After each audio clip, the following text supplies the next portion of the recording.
جو تقریب حضور سے صحابہ سے ثابت ہے ضرور کرو ضرور کرو ضرور کرو. عضو علیہا بالنواجذ، اپنے دانتوں سے پکڑ لو اس کو. اور جو تقریب ثابت نہیں حضور سے اور صحابہ سے، یقیناً یہ کہیں باہر سے آئی ہے. یا تو ہمارا خاندانی پس منظر جو ہے، اکثر تو ہندوؤں سے مسلمان ہوئے ہیں، وہ سادات ہوں، صدیقی ہوں، فاروقی ہوں، عثمانی ہوں، وہی ہیں نا جو باہر سے آئے تھے. باقی تو اکثریت یہیں سے، وہ اپنا ہندوانہ پس منظر لے کر آئے. تو جس کا ثبوت صحابہ کے دور میں نہیں، وہ یقیناً باہر سے آئی ہوئی چیز ہے. اس میں پھر سادگی نہیں، اس میں کمی نہیں، جڑ سے کاٹو اس کو. اس بنیاد پر ہم نے 5 فیصلے کیے، ذرا سن لیجئے آپ بھی، اگر آپ کچھ سوشل ورک کرنا چاہیں اس کو عام کریں. نمبر 1، نکاح مسجد میں. حدیث موجود ہے، ترمذی شریف کی روایت، اعلنوا ھذا النکاح واجعلوہ فی المساجد. نکاح کا اعلان عام کیا کرو، مسجدوں میں منعقد کیا کرو. میں حیران ہوتا ہوں کیوں نہیں علماء کرام نے اس کی طرف توجہ دلائی. حدیث ہے. ہاں میں مانتا ہوں ان کا کہنا یہ ہے کہ یہ یہاں جو امر ہے کہ مسجد میں منعقد کرو، یہ امر وجوب کے لیے نہیں ہے، استحباب کے لیے. مستحب ہے یہ کہ مسجد میں. تو بھائی مستحب کیوں چھوڑ رہے ہو تم؟ وہ اس لیے چھوڑنا پڑتا ہے، مولوی بیچارے کی حیثیت ہے ہی نہیں معاشرے میں کہ وہ کہے جناب یہاں آئیے میرے پاس، میں نہیں آؤں گا آپ کے گھر نکاح پڑھانے کے لیے. وہ اپنا رجسٹر بغل میں دبائے بیٹھا سوکھتا رہتا ہے. وہ تو آنی تھی بارات عصر کے وقت، مغرب بھی جا رہی ہے، آئی ہی نہیں. وہ بیٹھا غریب. پہلے 20-30 روپے ملتے تھے، اب 200 300 400 ملتے ہیں. اور کیا ہے؟ میں نے انہیں یاد دلایا دیکھو شرم کرو. عیسائیوں نے آج تک اپنے چرچ کی اور اپنے پادری کی عزت یہ رکھی ہے کہ شہزادے اور شہزادی کی شادی ہوگی وہ بھی پادری چرچ میں آئیں گے. شہزادے کی شادی ہو رہی ہے تو جو ان کی پارلیمنٹ کے ساتھ ہے چرچ، وہاں شادی ہوگی. وہاں پردہ نہیں ہے، لڑکا لڑکی دونوں آمنے سامنے کھڑے ہو کر قول و قرار کریں گے. ہمارے ہاں پردہ ہے تو اس لیے لڑکی کے گھر بھی جائیں گے تو لڑکی تو محفل میں نہیں آئے گی. لڑکی کا ایک وکیل ہوگا، وہ وکیل اجازت لے کر آئے گا، 2 اس کے گواہ ہوں گے، اس کے سامنے اجازت لی گئی، پھر وہ نکاح خواہ کو اجازت دیں گے، وہ نکاح پڑھا دیں گے. پہلی بات یہ ہو گئی کہ نکاح مسجد میں. نمبر 2، نکاح کے موقع پر کوئی دعوت طعام نہیں، کوئی ثابت نہیں. دعوت طعام صرف ایک ہے، وہ ولیمہ ہے. اور اس قدر معقول بات ہے، سب باپ اپنے سینوں پر ہاتھ رکھ کر سوچیں اور میری بات سنیں. کیا بیٹی کو گھر سے رخصت کرنے کا وقت جو ہے وہ خوشی کا وقت ہوتا ہے؟ جب بیٹی گھر سے جا رہی ہو، کوئی جانور بھی آپ قربانی کے لیے، کوئی مینڈھا کو بکرا لے آئیں 8-10 دن پہلے اور بچے مانوس ہو جائیں تو وہ جب آپ ذبح کرتے ہیں تو پچھاڑے کھاتے ہیں کہ نہیں بچے؟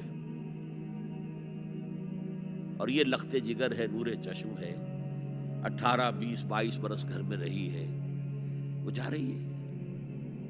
خوشی نہیں ہے وہاں، صرف یہ ہوتا ہے اے سائی آف ریلیف کہ ایک ذمہ داری کا بوجھ تھا، اللہ نے آج پورا کرا دیا، اتروا دیا بوجھ. پھر بھی اندیشہ ہوتا ہے، پتہ نہیں مزاج ملے نہ ملے، نئے ماحول میں جا رہی ہے، وہاں جا کر ایڈجسٹ ہو یا نہ ہو، اندیشے پھر بھی ہوتے ہیں.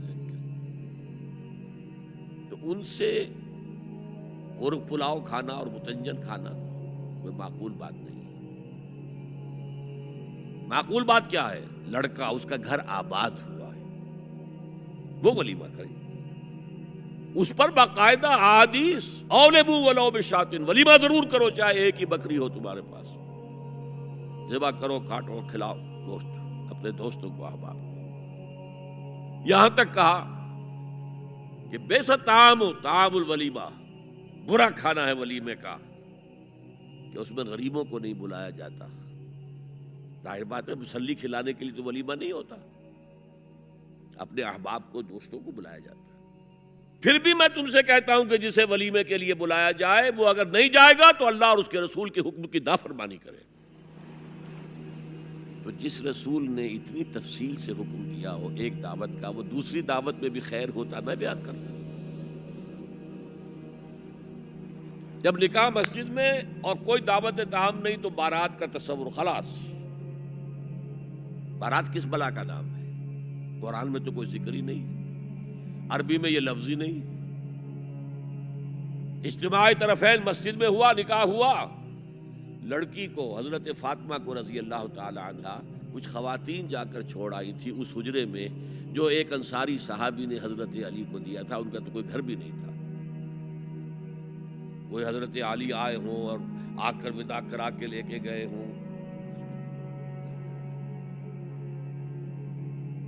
چوتھی چیز، جہیز کا کوئی تصور اسلام میں نہیں. خالص ہندوانہ رسم، خالص ہندوانہ رسم، خالص ہندوانہ رسم. ہندوؤں میں کیوں ہے؟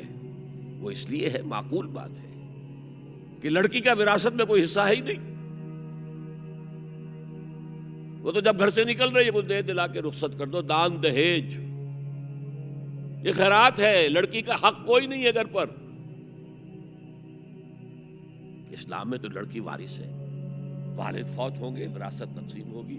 والدہ فوت ہوں گی، کوئی ان کی ہے ملکیت، وہ تقسیم ہوگی. شادی کے موقع پر کوئی جہیز اسلام میں نہیں، قطعاً نہیں. غلطی سے حضرت فاطمہ کے جہیز کو جہیز کہہ دیا گیا. وہ جہیز کیا تھا؟ ایک پیسہ بھی حضور کے اپنی جیب سے نہیں تھا. اس شادی میں خاص بات کیا تھی کہ دولہا کے ولی بھی حضور ہی ہے. اور کون ہے؟ علی کا کون تھا مدینے میں؟ اور دلہن کے والد بھی حضور ہے. اب حضور پوچھتے ہیں حضرت علی سے، تمہارے پاس مہر دینے کے لیے کچھ ہے؟ عرض کیا میرے پاس تو کچھ نہیں. وہ فقراء صحابہ میں سے تھے. فرمایا مہر تو دینا ہے، تمہارے پاس ایک زرہ ہوتی تھی. جی ہاں زرہ تو ہے. انہوں نے یہ سمجھا زرہ تو جہاد کے لیے ہے، کوئی وہ دولت تو نہیں ہے. فرمایا جاؤ اسے بیچو یا گروی رکھ کے قرض لے کر آؤ. وہ گئے، حضرت عثمان نے خرید لی اور کچھ دنوں کے بعد واپس کر دی ہدیتاً. یہ زرہ میں ہدیہ آپ کو کر رہا ہوں. اس وقت اگر کہتے چھوڑو علی، کہاں لو میں پیسے دے دیتا ہوں تمہیں، تو ان کی طبیعت پر بار ہوتا. اس پیسے سے حضور نے کچھ پیسے گھر بھیجے اندر، دلہن کو ذرا تیار کر دیا. اور کچھ پیسوں سے وہ ایک گدا جس میں کھجور کی کھال بھری ہوئی تھی، اور 2 تکیے جس میں کھجور کی کھال بھری ہوئی تھی، ایک مشکیزہ، کنویں سے پانی تو لانا ہی ہے نا، ایک چکی، جو ہو یا گیہوں ہو پیسنا تو ہے نا، کوئی 1-2 برتن اور. اللہ اللہ خیر صلاح. یہ تھا جسے جہیز کہتے ہیں، جس میں ایک پیسہ بھی حضور کا شامل نہیں ہے. وہ حضرت فاطمہ کا مہر تھا جسے بنایا گیا. ورنہ مدینے ہی میں دوسری آپ کی صاحبزادی کا نکاح حضرت عثمان سے بھی ہوا. کہیں ذکر ہے جہیز کا؟ حضرت عثمان کا گھر بھرا ہوا، ہر چیزیں موجود، وہاں تو جہیز کا تذکرہ نہیں.